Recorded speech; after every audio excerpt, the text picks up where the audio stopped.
सर्वप्रथम सर्वांना वसंतरावजी नाईक साहेब यांच्या जयंतीच्या खूप खूप शुभेच्छा. सर्व महामानवांना अभिवादन करतो.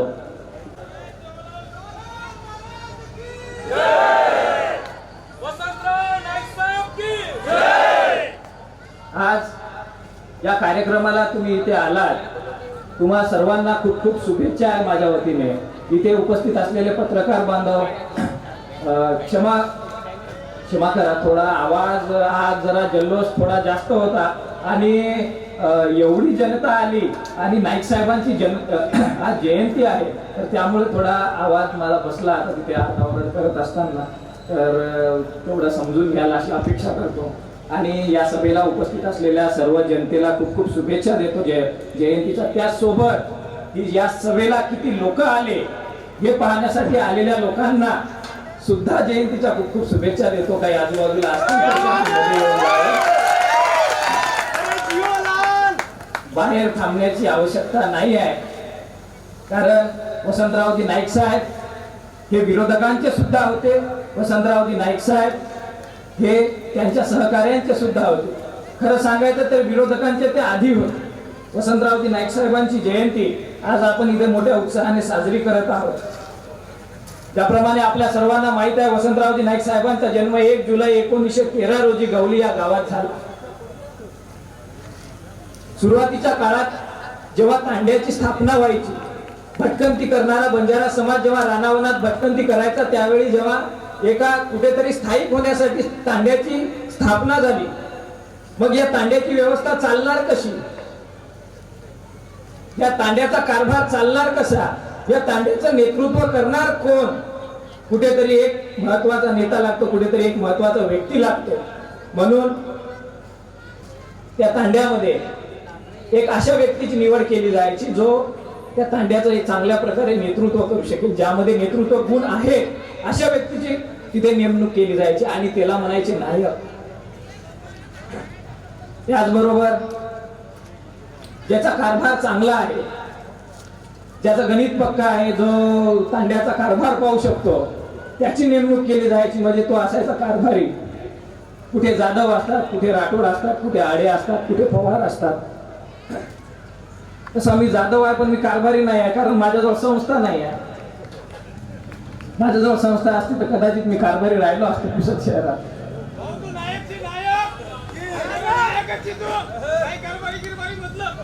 धन्यवाद धन्यवाद. वसंतरावजी नाईक साहेब यांच्या काळात नाईक साहेब महानायक कसे बनले. महानायक म्हणजे काय, दरवर्षी निर्माण होतो तो एक कार्यकर्ता, 10 वर्षात निर्माण होतो तो एक नेता आणि 100 वर्षात निर्माण होतो तो एक महानायक. ते म्हणजे वसंतरावजी नाईक साहेब. ज्याच्यात कर्तृत्व आहे, जो जनतेची सेवा करू शकतो, जो जनतेची काळजी करू शकतो, तोच नायक बनू शकतो. तुम्ही मला नायक म्हणत आहात, मला वाटत नाही की मी खरंच नायक बनण्याच्या लायकीचा आहे. तेवढी क्षमता माझ्या सध्या तरी नाही आहे, पण मी नक्कीच प्रयत्न करीन. निरंजन नाईक साहेबांच्या मार्गदर्शनाने प्रयत्न करीन. आणि त्यामुळेच आज आम्ही इथे जे बॅनर लावले होते त्यावर एकच गोष्ट आम्ही प्रखरपणे सांगितलेली आहे, जो लायक जो नायक तोच खरा, अशी ही गोष्ट आहे. आज नाईक साहेबांच्या परिवाराला आपण आपल्या पुसद नगरीत आणलं. मागच्या वेळेस सुद्धा सभा झाली होती, यावेळेस जयंती निमित्त आपण नाईक साहेबांना इथे बोलवलेलं आहे. वसंतरावजी नाईक साहेबांच्या परिवारामध्ये त्यांना 3 अपत्य होती. मला अनेक लोक म्हणतात की नाईक साहेबांच्या परिवाराबद्दल लोकांना माहितीच नाही, निरंजन नाईक साहेबांना युवा पिढी ओळखायचीच नाही, अविनाश नाईक साहेबांबद्दल युवा पिढीला माहितीच नाही. त्या पलीकडेही जाऊन आणखी एक नाव मी तुम्हाला सांगतो. वसंतरावजी नाईक साहेबांना 3 अपत्य होती. वसंतरावजी नाईक साहेबांना किती अपत्य होती, जरा जोरात आता. वसंतरावजी नाईक साहेबांना किती अपत्य होती, त्यात ज्यांचं दुःखद अपघाती निधन झालं त्या म्हणजे प्रतिभाशाली कवयित्री अरुंधतीताई नाईक, ज्यांचं वयाच्या 24व्या वर्षी 23व्या वर्षी काहीतरी अपघाती निधन झालं. आणि त्या आपल्यातून निघून गेल्या, पण ही गोष्ट आज कोणालाच माहिती नाही. यामागचं कारण काय? ही गोष्ट कोणाला माहित होऊ दिली गेली नाही. ही गोष्ट दाबण्याचा प्रयत्न केला का? कारण ज्या काळी आमच्या आई वडिलांना, आमच्या आजी आजोबांना शिक्षण नव्हतं, आम्हाला लिहायचं कसं, वाचायचं कसं हे कळायचं नाही, त्या काळी बंजारा समाजातली एक महिला प्रतिभाशाली कवयित्री होती. त्यांचा घुंगुरवाळा हा कविता संग्रह प्रसिद्ध होता. मग ही गोष्ट आजकालच्या आपल्या बंजारा समाजातल्या मुलीपर्यंत किंवा पुसद शहरातील महिलांपर्यंत ही गोष्ट पोहोचली का नाही?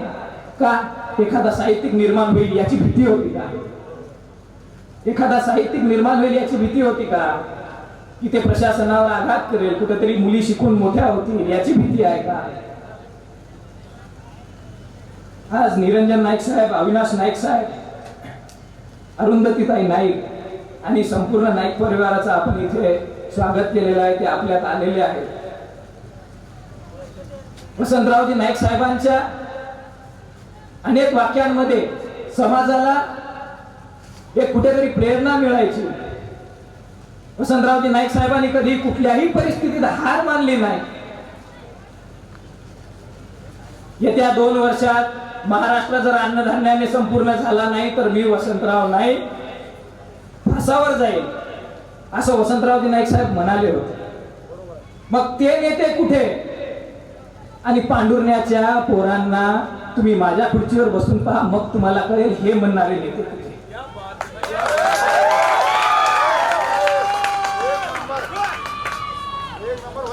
नाईक साहेबांनी कुठले संस्कार आपल्यावर केलेत, नाईक साहेबांचं व्यक्तिमत्व काय आहे, या गोष्टीवर कुठेतरी आपल्याला भर द्यावा लागेल. नाईक साहेबांच्या विचारावर आपल्याला भर द्यावा लागेल.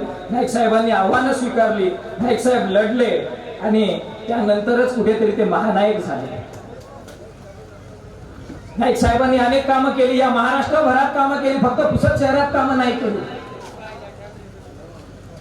नाईक साहेबांची कामं जर मोजायला आपण बसलो तर आज आपल्याला आपलं अर्ध आयुष्य कमी पडेल, एवढी कामं नाईक साहेबांची आहे या महाराष्ट्रात.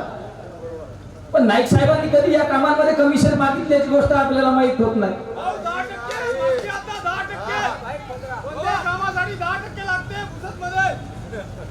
मग आम्हाला हेच म्हणायचं आहे की हा 13% घोळ नेमका इथं येतो कुठे? आजकालचे नेते हे नाईक साहेबांचे विचार विसरलेले आहेत का?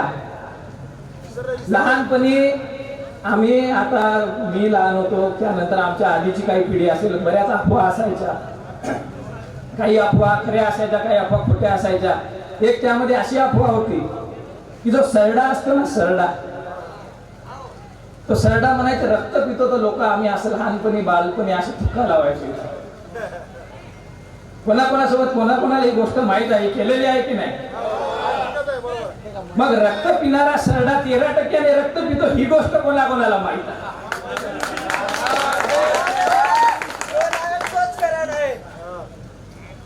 पण असे सरडे बंजारा समाजाने, आदिवासी समाजाने जे एका तांड्याला एका जवळजवळ भिडून राहतात, हे प्रस्थापितांनी विसरू नये की यांनी दोरीला बांधून भाजून खाल्लेले आहे.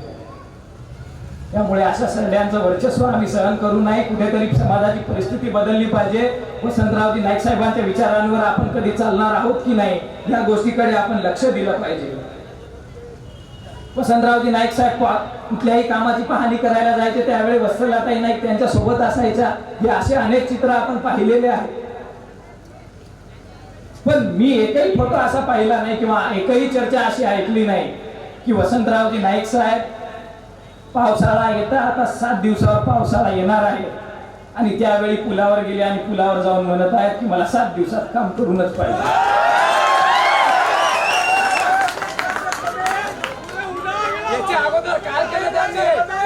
पण मला हेच म्हणायचं आहे की नेमकं पावसाळ्यात तो ठेकेदार काम करणार कसा? 7 दिवसात तुम्ही म्हणता की मला काहीच सांगू नका. ते काय सांगत आहे ते आम्हालाही ऐकू द्या. कदाचित तो म्हणेल की यात तुम्ही सुद्धा भागीदार आहात म्हणून हे काम होत नाही आहे.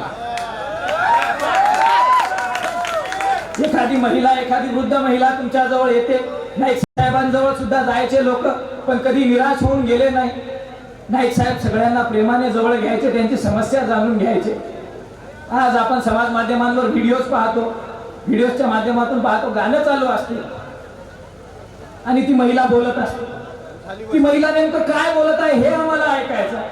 ती महिला जर म्हणत असते बाई माझ्या घरी पाणी नाही, मी समस्येत आहे, मी अडचणीत आहे, तर हे आम्हाला कसं कळणार? त्याच्यावर बॉलिवूडचे गाणे तुम्ही लावता. आजकालच्या नेत्यांची कंडिशन मी तुम्हाला सांगत आहे आणि ही सत्य परिस्थिती आहे. त्यामुळे आपलं एकच म्हणणं आहे की कुठेतरी पारदर्शकता वाढली पाहिजे. आम्ही समाजामध्ये फिरत आहोत, मी नाही आणि आम्ही सगळे सोबत समाजामध्ये फिरतो, त्यावेळी आम्ही आमच्या कुठेतरी समाज माध्यमावर पारदर्शकता ठेवतो की लोकांना सत्य कळायला पाहिजे. 2 शिव्या आम्हाला भेटल्या तर आम्ही खाऊ नाही घेऊ, त्या संबंधी काही विषय नाही.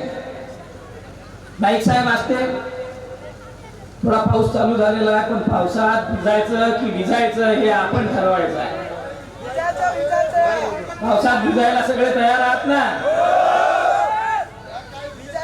वसंतरावजी नाईक साहेब जर आज या भूमीत असते तर शेतकऱ्यांचा पीक विमा त्यांना मिळाला असता की नाही मिळाला असता? मग शेतकऱ्यांचा पीक विम्यातून नाव जेव्हा वगळलं जातं, यवतमाळ जेव्हा पीक विम्यातून वगळला जातो, तरीही कोणाला घाम फुटत नाही. सगळ्यात जास्त शेतकरी आत्महत्या होणारा हाच जिल्हा, मागास असलेला हाच जिल्हा, याच्यातून शेतकरी पीक विम्यातून वगळला जातो, तरीही कोणाला घाम फुटत नाही आणि कोणी एक पाऊलही समोर टाकत नाही. आपल्याला हेच म्हणायचं आहे, कुठेतरी वसंतरावजी नाईक साहेबांच्या विचारावर चालून या परिसरातील शेतकऱ्यांचं आपल्याला भलं करायचं आहे. नाईक साहेबांनी अनेक जनतेवर प्रेम करत, नाईक साहेबांना लोकांनी बिना प्रचार करता सुद्धा त्यांना निवडून दिलं. नाईक साहेबांनी कधी कोणात भेदभाव केला नाही. नाईक साहेबांना असं म्हणल्याचं आपल्याला कधी कोणी सांगितलं नाही की तुम्ही आम्हाला मतदान केला नाही, आम्ही तुमचं काम करणार नाही. असे उदाहरण सुद्धा आपल्या समोर आले नाही. मग हे विचार या भूमीत येतात कुठून? हे विचार या भूमीत येतात कुठून? विरोधकांना सुद्धा जवळ करणारे, विरोधकांना सुद्धा हवेसे असणारे हे म्हणजे वसंतरावजी नाईक साहेब. वसंतरावजी नाईक साहेबांनी कोणाचा वापर कधी करून घेतला नाही. सगळ्यांसोबत सहचाराने, प्रेमाने, बंधुभावाने असायचे. या गोष्टींचे अनेक उदाहरणं आपण ऐकलेले आहेत, अनेक गोष्टी आपण नाईक साहेबांबद्दल ऐकतो. आज आपले पूर्वज, आपले आजी आजोबा, आपले आई वडील आपल्याला या गोष्टी सांगत असतात. पण तुला तिकीट देतो असे आश्वासनं देऊन जर लोकांचा वापर केला जात असेल आजकालच्या नेत्यांकडून, तर हे राजकीय क्षेत्रातलं खूप मोठं दुर्भाग्य आहे. मला तर हेच सांगायचं आहे, साहेबांनी जर उद्या एखादा पक्ष निवडला तर तिकिटाच्या आश्वासनावर बसलेले सगळे लोक इकडे येऊन जातील, काही सांगता येत नाही. ये अंदर की बात है, तुम्हारे कार्यकर्ता भी हमारे साथ है.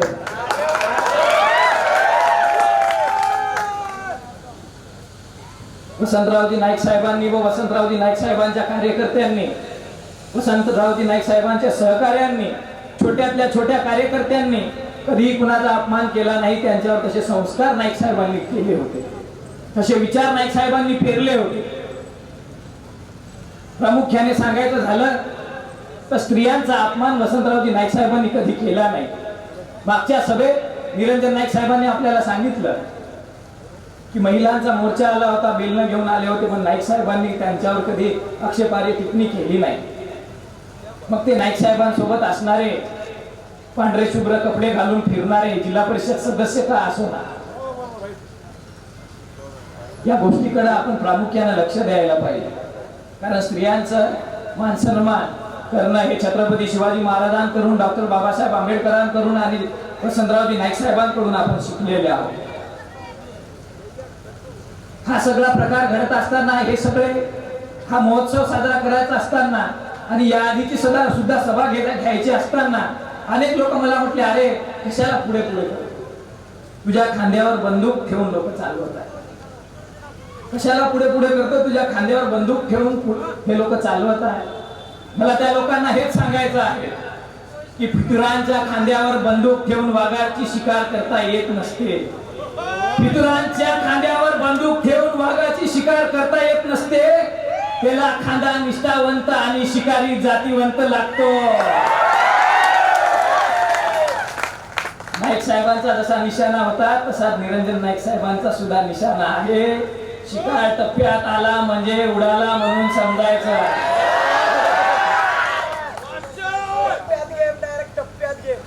त्यावरून एक गोष्ट मला आज आठवली. सुरुवातीच्या काळात जेव्हा आपल्याला सभा घ्यायची होती, मागच्या वेळेस जेव्हा आम्ही सभा घेतली त्यावेळी साहेबांकडे मी बसून असताना साहेब मला एक गोष्ट म्हणाले होते, तू उद्या खरं बोलशील, तुझ्यावर दबाव येईल. इथपर्यंत बोलत बोलत साहेब मनातली गोष्ट बोलले. कुठेतरी त्यांना माझी काळजी होती. साहेबांनी माझ्यावर खूप प्रेम केलं, मला खूप प्रेम मिळालं त्यांच्याकडून. साहेब मला म्हणाले, तुला उद्या कोणी गोळीच मारली तर, तुला उद्या कोणी गोळीच मारली तर आपण काय करायचं. त्यावेळी मी बोललो नाही, तेव्हा मी उत्तर दिलं नाही. पण आज मला साहेबांना ही गोष्ट सांगायची आहे की सत्य बोलणाऱ्याला गोळी मारण्यासाठी गोळीला लागणारा फौलाद त्यांच्या जवळ आहे. सत्य बोलणाऱ्याला गोळी मारण्यासाठी गोळीला लागणारा फौलाद त्यांच्या जवळ आहे. पण वसंतरावजी नाईक साहेबांच्या नावावर जीव देणारी बंजाऱ्याची औलाद इथं.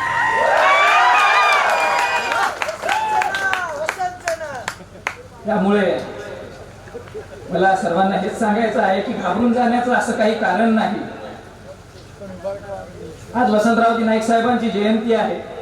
या जयंतीनिमित्त एक गोष्ट प्रकर्षाने सांगू इच्छितो. ज्या प्रवासात आपण निघालेलो आहोत त्या प्रवासात परतीचा मार्ग नाही आहे.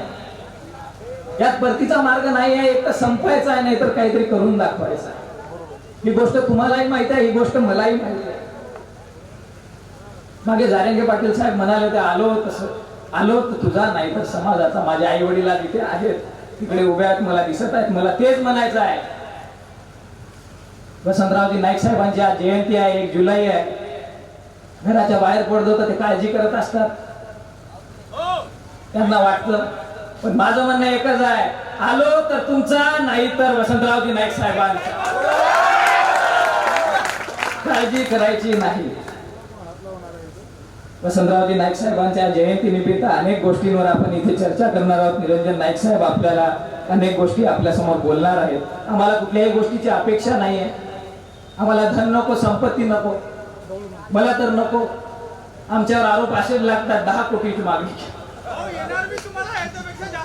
10 कोटीची मागणी केली. म्हटलं आम्हाला दिले 10-1 लाख तर चालेल. त्या 10 लाखाचं मी करीन काय हे ऐका. 10 लाखात एक 4 व्हीलर घेतो. ती 4 व्हीलर घरून डबल खेडोपाडी फिरतो आणि समस्या दाखवतो. समाजाची परिस्थिती कशी झालेली आहे. आम्हाला लोक म्हणतात, तुम्ही ठाम आहात का, तुम्ही ठाम राहाल का, की कुठे काहीतरी होईल, कुठे काहीतरी सेटलमेंट होईल का. आम्ही ठाम आहोत. आम्हाला हे जाणून घ्यायचं आहे, तुम्ही ठाम आहात का. तुम्ही जर ठाम असाल तर आम्ही सुद्धा ठाम आहोत. तुम्ही नसाल तरी आम्ही ठाम आहोत. कारण आम्ही वसंतरावजी नाईक साहेबांच्या विचारांवर निघालेले एकट्यांचे मावळे आहोत आणि हे परतीचा मार्ग नाही आहे. हीच गोष्ट आम्हाला सांगायची आहे. आज समाजाची जशी परिस्थिती आहे, लोक खचलेले आहे. शेतकरी खचलेला, इथला व्यापारी खचलेला, इथली युवा पिढी खचलेली आहे. या खचलेल्या लोकांना कुठेही धीर नाही आहे. कोणी धीर द्यायला तयार नाही आहे. 10 वेळा कुठेतरी जावं लागतं, 10 चक्रात ऑफिसेसच्या माराव्या लागतात, तरीही काम होत नाही. त्यामुळे म्हणायचं आहे, महाराष्ट्रात एक कवी फार प्रसिद्ध आहे सध्या कंडिशनला, की व्हीएमपी लिहितो रक्षक बनून पर्वत जणू खंबीर उभा आहे. रक्षक बनून पर्वत जणू खंबीर उभा आहे. खचलेल्या मनाचा तो धीर उभा आहे. तुमच्या आमच्या खचलेल्या मनाचा तो धीर उभा आहे. जीवनाच्या रणांगणात अजून पराभव झाला नाही. जीवनाच्या रणांगणात अजून पराभव झाला नाही. या राजाच्या सोबतीला त्याचा वजीर उभा आहे. त्यामुळे खचून जाण्याचा प्रश्न नाही. वेळ खूप झालेला आहे. नाईक साहेबांना सुद्धा भाषण करायचं आहे. जाताना आपण सगळ्यांनी सावकाश जायचं आहे. आम्ही समाजात फिरतो, लोकांपर्यंत फिरतो. अनेक लोक नशा करून सुद्धा आम्हाला भेटतात. व्यसनाची संख्या जास्त वाढलेली आहे. व्यसनाधीन लोक जास्त झालेले आहेत. ज्यांनी व्यसन कधी केलं नाही त्यांनी कधीच करू नये असा सल्ला मी त्यांना देईन. आणि ज्यांनी केलं त्यांनी प्रमाणात करावा हा सल्ला सुद्धा मी त्यांना देईन. आणि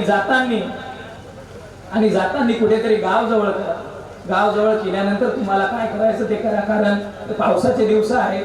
आताच मागे खेड्याचा एक आपला होमगार्ड मुलगा, युवा मुलगा आपण गमावला. एखाद्या व्यसनी व्यक्तीमुळे निर्व्यसनी व्यक्ती कुठेतरी दगावतो, त्याच्या आईवडिलावर काय दुःखाचा डोंगर कोसळत असेल याची सुद्धा आपल्याला काळजी करायची आहे. तर पूर्वी एक नारा देतो, नाईक साहेबांच्या जयंतीसाठी आपण इथे उपस्थित झालेलो आहोत. हा बरोबर, गौळमांजरीचा एक विषय सांगायचा आहे की गौळमांजरी एक असं गाव आहे, या पुसद मतदारसंघामध्ये एक गाव असं आहे, गौळमांजरी असं गाव आहे साहेब, त्यासाठी तुम्ही नक्की काहीतरी करावं अशी आमची इच्छा आहे. गौळमांजरी एक असं गाव आहे जिथे जायला रस्ता नाही, जिथे लाईट नाही, जिथे शिक्षण नाही, त्या लोकांना शेती सुद्धा नाही. रात्र झाली, पाऊस पडला तर त्यांना झोळीत आणावं लागते एखाद्या पेशंटला, अशी परिस्थिती तिथं झालेली आहे. खूप वेळ झालेला आहे. पूर्वी एक नारा येतो, वसंतरावजी नाईक साहेबांचा, वसंतरावजी नाईक साहेबांचा. एवढं बोलून थांबतो. शेवटी एवढंच सांगेन कि तुम जलन बरकरार रखना, हम जलवा बरकरार रखेंगे.